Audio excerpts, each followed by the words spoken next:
Bienvenidos a Vital. Estos encuentros donde vamos aprendiendo y donde vamos tomando distintos caminos, pero que todos nos llevan a la prevención, a los hábitos saludables y a poder sentirnos plenos, a poder sentirnos bien en todos los sentidos. Quédate y acompáñanos porque esto es vital.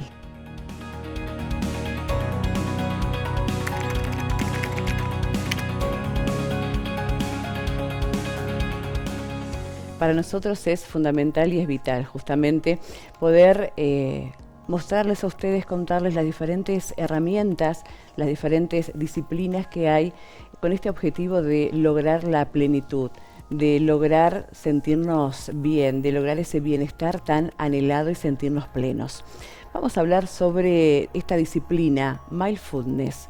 Estamos con Verónica Magni, ella es instructora de Mindfulness. Verónica, ¿de qué se trata? ¿Qué significa Mindfulness? Bueno, como vos decís, se registra ya, o sea, se ha empezado a escuchar como una herramienta hacia el bienestar, hacia el cuidado de la salud, que no se sabe a ciencia cierta tanto sobre ella. Entonces, concretamente, ¿qué significa? Es la atención plena, ¿sí? Esa sería la traducción a nuestro idioma más asertiva. ¿De qué se trata? De la atención plena en qué? Puesta en nuestras acciones, ¿sí? Es un llamado a la conciencia, ¿sí? A ser consciente de nuestras acciones. Como contrapunto o como contrapartida de muchas veces estar actuando como en piloto automático, como sin ser reflexivos sobre nuestras conductas, que puedan no ser saludables o favorecedoras para un desarrollo de bienestar, de mayor bienestar. Entonces, la atención plena como la explicación de esa famosa búsqueda del aquí y ahora. Porque ¿qué es lo que ocurre cuando estamos en piloto automático y no estamos pensando en lo que hacemos? Concretamente estamos quizá todavía rumiando sobre algo que pasó, con alguna inclusive muchas veces carga emocional, de inclusive alguna sensación como de no haber estado haciendo algo correcto o que nos hicieron un juicio, un dolor. Muchas veces estamos atentos al pasado, entonces, pero el pasado, ¿qué significa hace un ratito? Tal cual. O años pasados también, ¿no? O lo de posteriormente que tengo que realizar, ya estoy en el bucle de hacia allí voy, me dirijo, entonces perdemos la conciencia de lo que estamos haciendo. Ese es el recurso más importante que tiene para aportarnos el mindfulness, que es la atención plena, entonces puesta en nuestras acciones del presente. Es el famoso aquí y ahora, como búsqueda y como anhelo que se menciona mucho, pero que en algunas ocasiones no se sabe cómo lograrlo. Bueno, es el desarrollo de una práctica que a través de técnicas específicas logran ese efecto y ese resultado de una mayor atención y conciencia en nuestras acciones. Bien, ¿y por qué es tan importante esto de estar en el presente y de estar conscientes de lo que estamos haciendo? ¿Por qué es importante el aquí y ahora? Bien, ¿cuáles serían los beneficios, no es cierto, que nos trae? Bueno, nos trae, entre otras cosas, las posibilidades de sentir una mayor satisfacción en la evolución, en el recorrido vital, al alinear mis acciones a aquello que deseo. Por supuesto que me va a traer entonces una sensación de mayor agradabilidad con mi día a día. Por ejemplo, en otras ocasiones nos favorece funcionalmente. Entonces podemos lograr estar más atentos, por supuesto, a lo que desarrollamos. Entonces mejora la memoria, ¿sí? La memoria a corto plazo. Resignifica, nos ayuda a resignificar hechos del pasado con aceptación, que no significa justificación, ¿no? Pero sí aceptamos nuestro estado porque básicamente se trata de una observación de nuestros pensamientos, de nuestras emociones, de nuestro estado corporal, de manera consciente para luego poder hacer algo con eso. Por eso implica la aceptación. para luego poder tomar decisiones. Y no la negación, no estar atento a otra cosa, sino atento a pensamientos, observando nuestras emociones, nuestro estado corporal y nuestras acciones. Pensaba en el día a día, en lo cotidiano, cuántas veces se nos esfuman momentos, ¿sí?, sin darnos cuenta, cómo se nos pasó tan rápido tal cosa, o hacemos algo, pero nuestra cabeza está en otro lado, rumiando tal vez esto que decías, algo que pasó o algo que va a pasar y que nos tiene como preocupados, ¿verdad? Se nos esfuman esos momentos que es el presente justamente y dejamos de disfrutar tal vez esos momentos tan lindos también, el ahora, el día a día. Claro.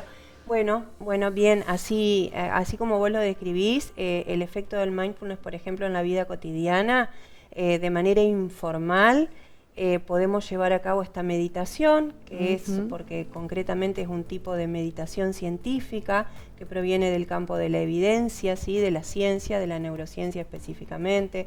El área que la estudia es la psico-neuroinmunoendocrinología, que es un área de la neurociencia, que de manera práctica ha desarrollado este tipo de técnicas para favorecer estados entonces desde ansiedad, favorecer a lo mejor situaciones de depresión, regulación emocional, favorecer estados físicos de menor inflamación para de lo que se trate que estemos hablando. Imagínate desde sistema respiratorio, digestivo, enfermedades de tipo oncológicas, autoinmune, ese es depresión, cardíacas, ese es el campo en el cual entonces la evidencia científica da cuenta de que tiene resultados. Pero en la vida cotidiana, que es específicamente una de las maneras en que se lleva a cabo, se puede lograr con una técnica de atención sensorial en lo que hacemos, quizás solo con poner una pausa en el ritmo que venimos manejando y ralentizar un proceso de tomado de un café como para ser conscientes, olerlo, degustarlo, observar la vasija, tener esa conducta intencional de estimular a través de nuestros sentidos la conexión con ese momento presente. Es algo que se aprende también, que lo promueve el mindfulness y que concretamente se llama mindfulness informal.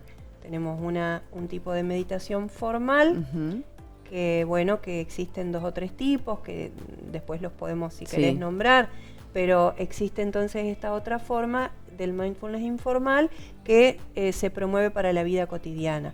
Nos permite tomar contacto con esta vivencia y experiencia de este momento, quizá en la crianza de nuestros hijos, quizá en poder disfrutar de un pequeño o gran logro que tengo en lugar de estar siguiendo adelante solo atento a la carencia, a lo que aún falta, a lo que está por delante, en lugar de poder disfrutar en ese paso a paso.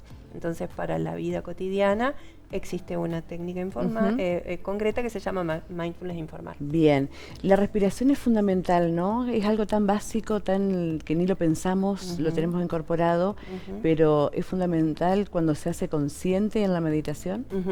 Exacto. Bueno, el mindfulness se basa en la respiración, ¿sí? Su recurso tan económico como solo la respiración y tan a mano, tan accesible. Yo suelo utilizar este ejemplo que cuando se aprende se puede llevar inclusive, por ejemplo, a un estado tan difícil de salud y de vulnerabilidad como sería el de estar en una terapia intensiva. No tengo nada, no tengo ni mi celular ni mis familiares, pero tengo mi respiración.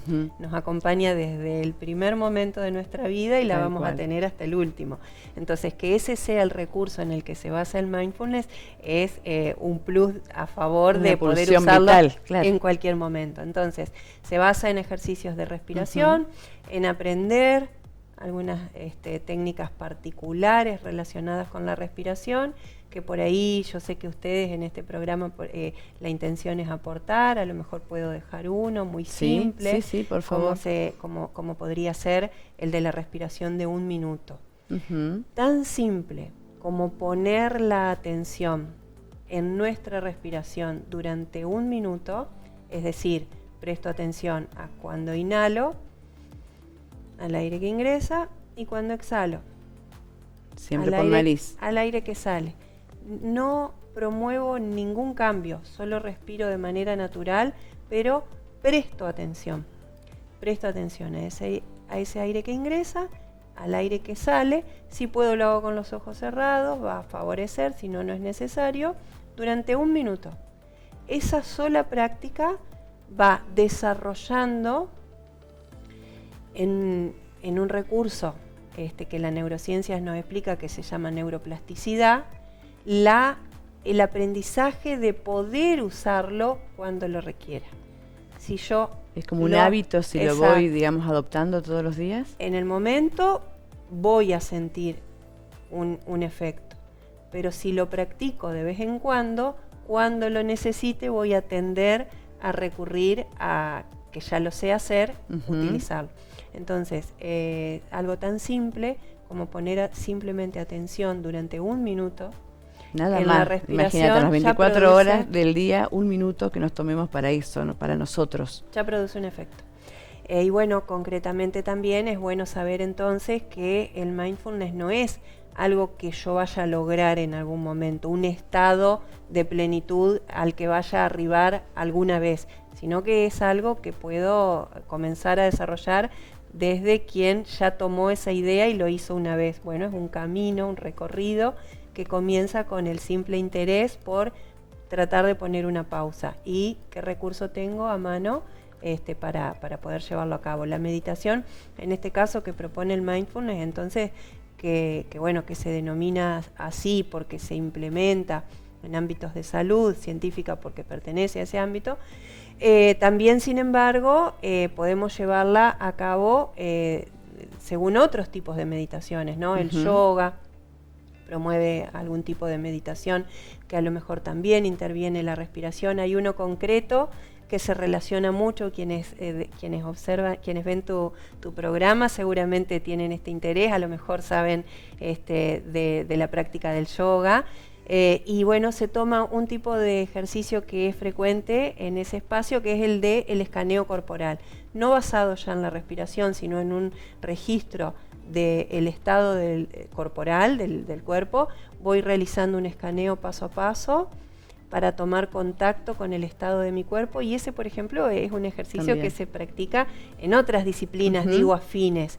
El mindfulness toma entonces de meditaciones, claro, ancestrales o de otras disciplinas que también pueden aportar. Entonces, respiración, mindfulness informal, el escaneo corporal, una actitud de agradecimiento, de conexión con las demás personas, de un amor benevolente, así se llama concretamente la meditación, pero es como un amor sin juicio por el momento, para permitirme poder analizar. Me parece que ese es uno de los trucos más efectivos que nos deja el mindfulness. Como es una atención sin juicio, me permito ver lo que quizás, si estoy juzgando, rechazo, niego, evado, tal cual, prejuzgo. Entonces, es una observación atenta, consciente de mis emociones, de mis pensamientos, de mis conductas, sin juicio. Al menos durante esa pausa que incluye la propuesta. Luego me parecerá bueno, me parecerá malo, puedo tomar decisiones, pero aprender a poner la pausa en el juicio es muy favorable para luego poder aceptar la realidad y decidir qué hacer. Tal cual, y aparte, si tomo solamente 1 minuto, lo puedo hacer hasta en el trabajo. Exacto. O en el lugar donde me genere por ahí más ansiedad o se genere ese estrés, ¿no? Que se tomarnos 1 minuto y hacer la pausa. Identificar los estímulos estresores es un paso muy importante para poder favorecer esta regulación y ir promoviendo estados de calma previos o posteriores, o tomar decisiones, porque una de las habilidades que desarrolla el mindfulness, además de la calma, de los estados de resiliencia, es el de favorecer a la toma de decisiones más saludables, más respetuosas, con mayor autocuidado o de las demás personas. Fundamental. Nos tomamos una pausa, hacemos una respiración. ¿Sí? Gracias, Verónica. Muchas gracias a vos por la invitación.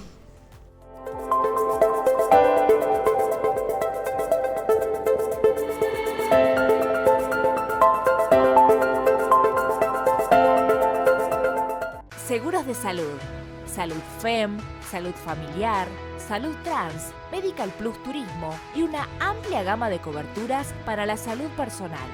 Consulta a tu productor de seguros o llama al 0800-555-5787. RUS Seguros. Aseguramos todo lo que querés.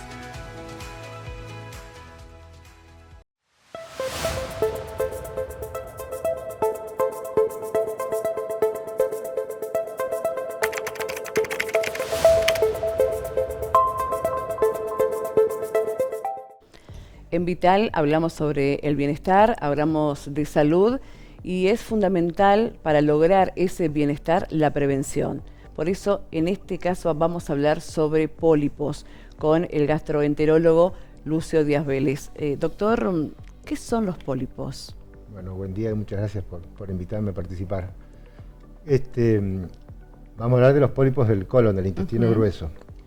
Puntualmente son formaciones pequeñas, de milímetros a algunos centímetros, que surgen a partir de las glándulas de moco que habitualmente hay en el intestino grueso, que lubrican el intestino, que de alguna forma, una vez que nacen, pierden el control propio del organismo, tienen su independencia, y en la medida que pasa el tiempo, los meses o los años con un pólipo, de un pólipo benigno que portamos durante 5, 6, 7 años, puede surgir el cáncer de colon. Así que hablar de pólipo o de cáncer de colon básicamente es la misma enfermedad detectada tempranamente o tardíamente. Que es fundamental la prevención, justamente. ¿Cómo se llega a la consulta? ¿Tiene síntomas estos pólipos? Pólipos no los sentimos, no nos enteramos que tenemos pólipos, excepto que algún pólipo ya haya pasado 1 o 2 centímetros de diámetro y que, como son esponjosos, es como una frutilla, si se quiere, que nos cuelga del intestino de un cabito, la mayoría, se traumatizan y eliminamos sangre con la materia fecal. Pero es un hecho bastante infrecuente. Mayormente, cuando tenemos pólipos, como no son grandes, no obstruyen, no infiltran, no nos duelen, la pérdida de sangre que podamos tener es mínima, es imperceptible. Así que mayormente uno no se entera que tiene, mayormente vamos a buscarlo porque ya está determinado que a partir de tal edad, según tu antecedente familiar o personal, que tengas que hacerte los exámenes, pero si no, mayormente uno no se entera que tiene pólipos, porque no duelen. Claro, volvemos a lo fundamental de la prevención, justamente, ¿no? Sí. A un examen anual. ¿Y a partir de qué edad o estadísticamente se da más en hombres, en mujeres? Ha cambiado, no, la incidencia es similar para hombres y para mujeres, tanto de pólipos como de cáncer de colon. Puede variar según la estadística en un país o en otro.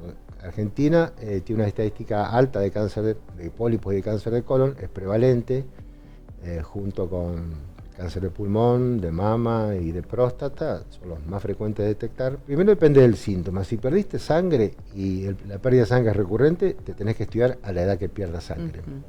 Ahora, si tu papá o tu mamá tuvieron cáncer de colon, o a lo mejor un tío o un primo o un abuelo, hasta hace poco se hacía a partir de los 50 años una colonoscopía cada 5 años.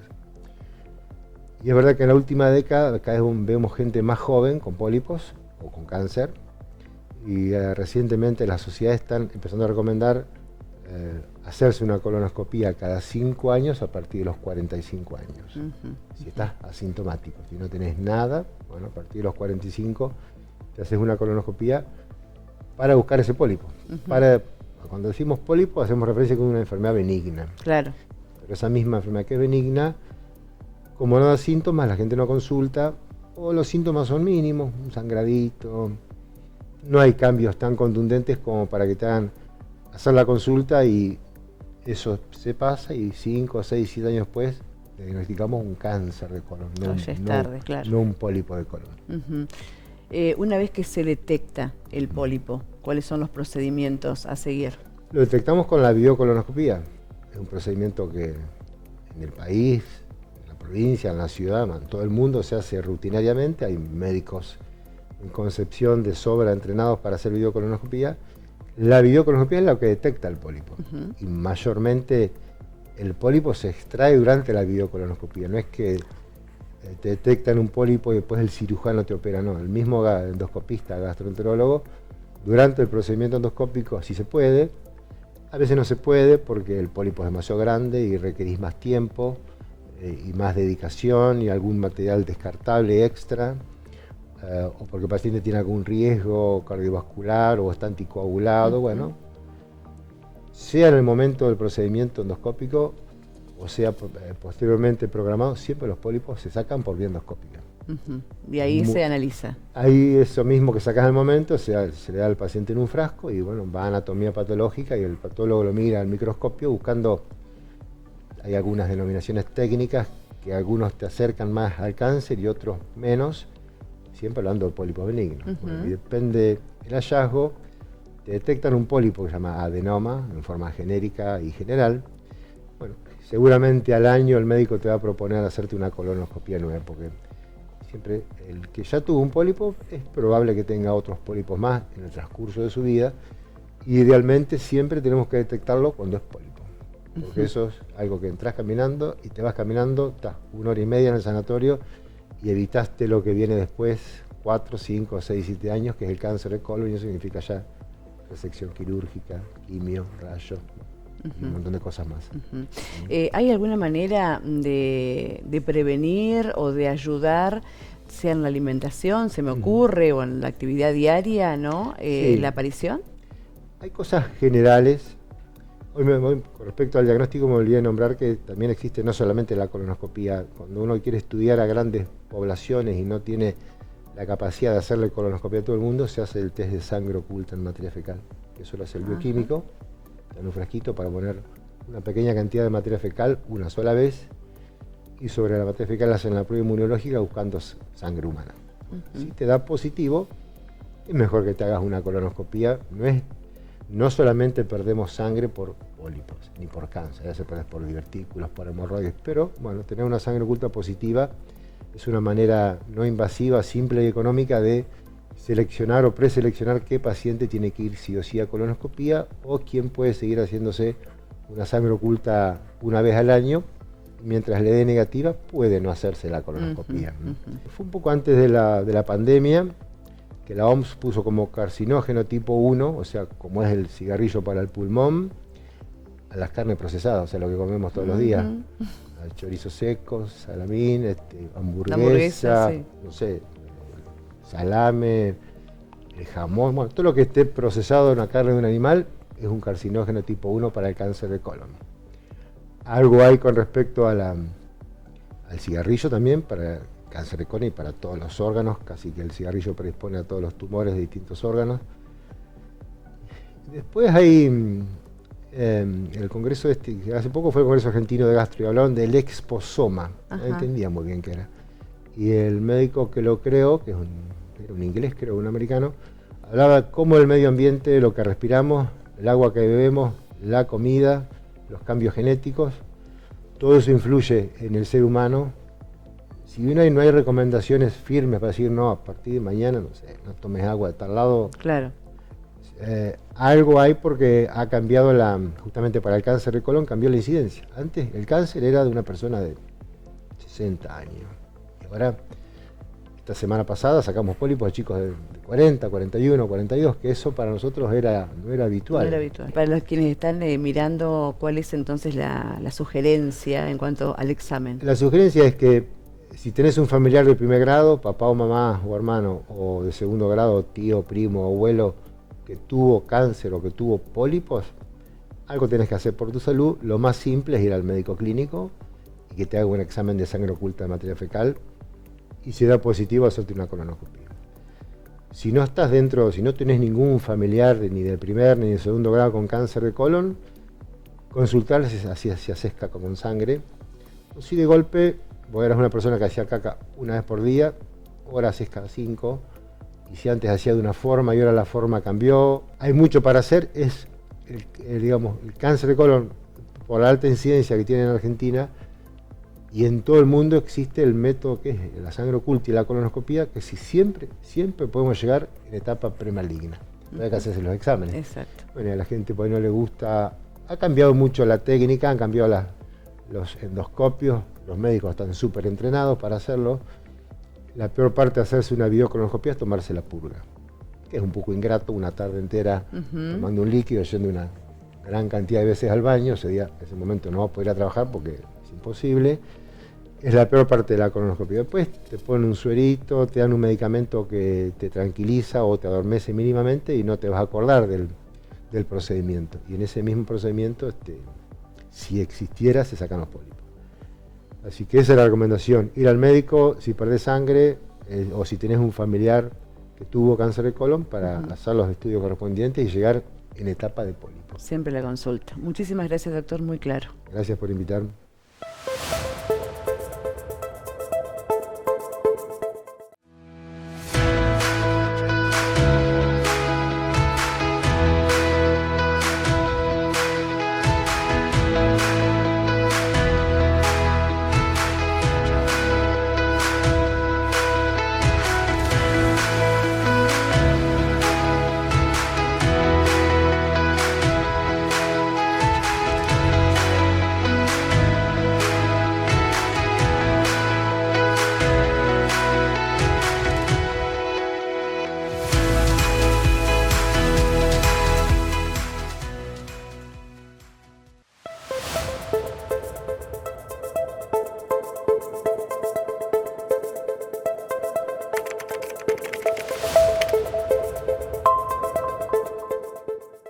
Y ahora vamos a hablar un tema que no es habitual justamente escucharlo o abordarlo y que tiene que ver con la sexología. ¿Cuánto sabemos, cuánto se habla de sexología y qué es la sexología justamente?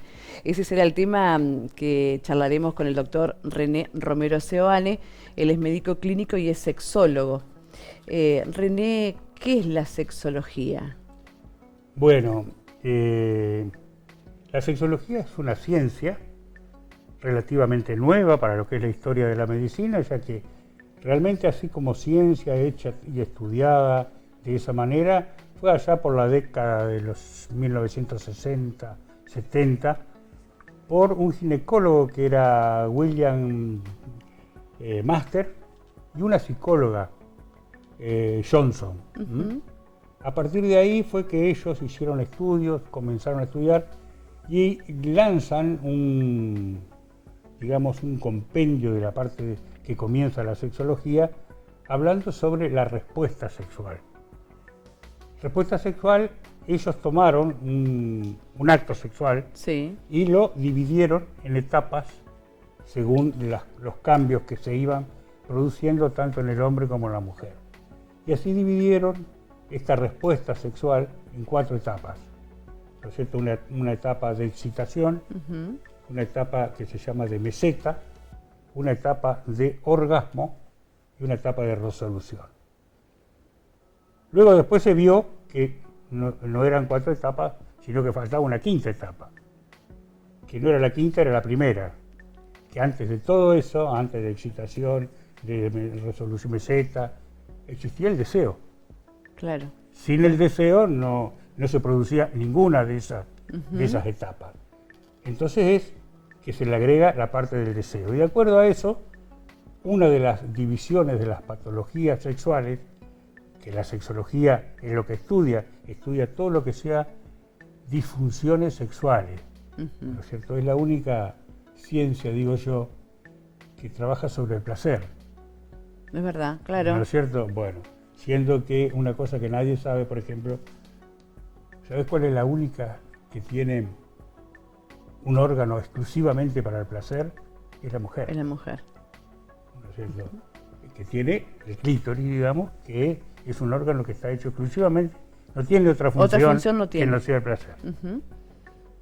Bueno, yo decía entonces de las etapas que cada una de las etapas daba paso a que uno esté tratando, por ejemplo, cuáles son los trastornos de la primera etapa del deseo. O sea, ¿qué puede pasar? Que uno no desee a nadie, que sea un exceso del deseo, son patológicas. La patología del deseo, la patología de la excitación, las patologías del orgasmo, ¿no es cierto? Y conocer cuáles son las etapas de cada uno para una realización más placentera del acto sexual, porque no es lo mismo estas etapas en el hombre que en la mujer. Cuestiones que ya no dependen solamente de uno mismo, y de uno mismo, sino que también afecta directamente a la otra persona. Sexología yo digo que es la especialidad médica que trata a una persona, pero generalmente enferma son dos. Claro. Porque está enferma la pareja. La pareja, termina exactamente. Enfermándose la pareja. Usted habló de la falta de deseo o el exceso de deseo, Claro, ¿digo bien? Sí, sí. Ajá, ¿eso es tratable? Sí, es tratable. Generalmente esto requiere de un tratamiento médico y psicológico, porque puede tener una raíz psicológica dentro de este trastorno del deseo.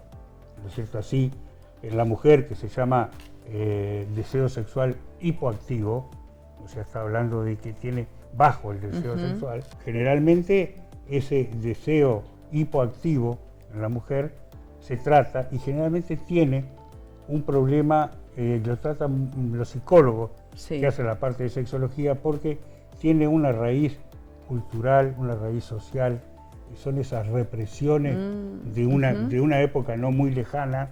A veces hay que ver la edad del paciente y darse cuenta que su inicio de sexualidad lo comenzó en una época en la que la palabra sexo era tabú, que no se hablaba, que incluso hasta era considerada mala palabra. ¿Qué vas a hablar de eso? ¿No es cierto? Entonces, esa represión que sentía en el sexo tiene como respuesta el deseo sexual hipoactivo. La mujer, con tantos cambios hormonales y demás, en la premenopausia, en la menopausia, ¿también puede ver esto afectado, el deseo? Sí, también se puede ver afectado, pero no generalmente creyendo el mito de que la mujer una vez que... Yo he escuchado, por ejemplo, a mujeres decir, no, a mí me operaron, me vaciaron, es la palabra que utilizan cuando sufren una histerectomía, ¿no es cierto? Me vaciaron y yo ya no siento nada. El útero no tiene nada que ver en la relación sexual. Entonces, eso es una cosa más psicológica que otra. Pero también en la parte de la parte de menopausia, por ahí la mujer sí puede ser, de que tenga un deseo, no va a tener, si uno dice, pero yo tengo menos deseo que cuando tenía 20 años, y sí, también tiene menos actividad física, menos un montón de cosas. No es lo mismo, pero no significa que se haya anulado el deseo sexual. La parte de la sexualidad es muy compleja. Tiene parte psicológica, parte social, parte cultural, parte hormonal. Es verdad. Entonces, hay una serie de factores que hay que desentrañar bien y ver dónde está el problema, ¿no es cierto? Porque por más testosterona que le demos, el problema es social o cultural, no vamos a solucionar el problema. Es verdad, claro. Como sexólogo, ¿cuáles son las consultas más frecuentes que llegan al consultorio? ¿Y si consultan más las mujeres o más los hombres? Bueno, en mi caso, yo hablo de mi experiencia. Yo tengo una consulta mucho mayor de hombres que de mujeres, pero mucho mayor. Y dentro de la consulta que prevalecen, más es en el hombre, es la eyaculación precoz, en los más jóvenes, o la disfunción eréctil, lo que antes se le decía la impotencia, impotente, bueno, no existe la impotencia. Claro. ¿No es cierto? Bueno, eso tiene tratamiento, en los dos casos, tratamiento médico y tratamiento psicológico. O sea, tratamiento farmacológico, con comprimido, con pastillas, y tratamiento también de apoyo psicológico. Eso en el hombre. En la mujer la consulta que más se da es la consulta por el deseo sexual hipoactivo. Ya sea por la edad, o cultural, o social, por una represión de la adolescencia se puede dar, por un montón de cosas. Y hay que tener en cuenta también que son personas, o sea, no son máquinas. Entonces, cada una tiene su identidad, reacciona de distinta manera. Es una cosa, hay personas que son sexualmente muy activas, hay personas que no tanto. Bueno, entra dentro de lo que es las características individuales, claro, de cada uno. Eso es, en la mujer, es la consulta más frecuente.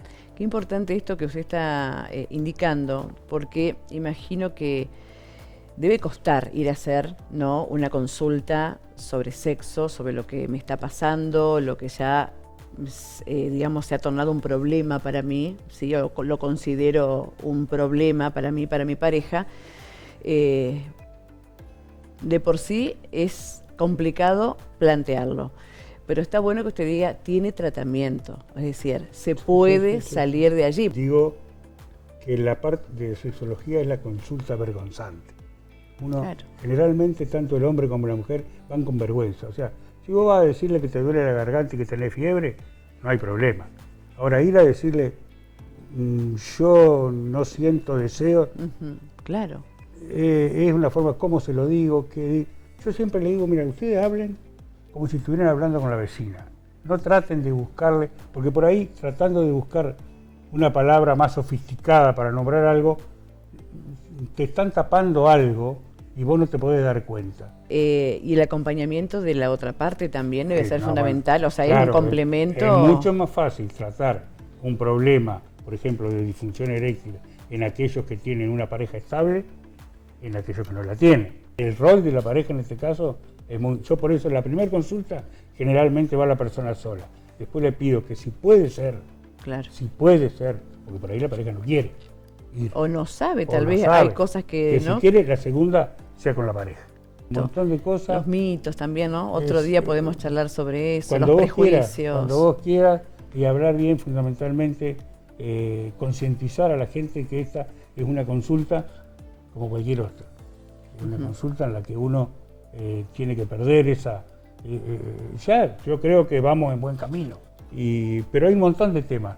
Bueno. Hablar sobre los géneros, la orientación sexual de las personas, las patologías más frecuentes. Bueno, ahí ya abrí un abanico de temas para la próxima. Pero perfecto. René, muchísimas gracias por ahora. No, gracias a ustedes.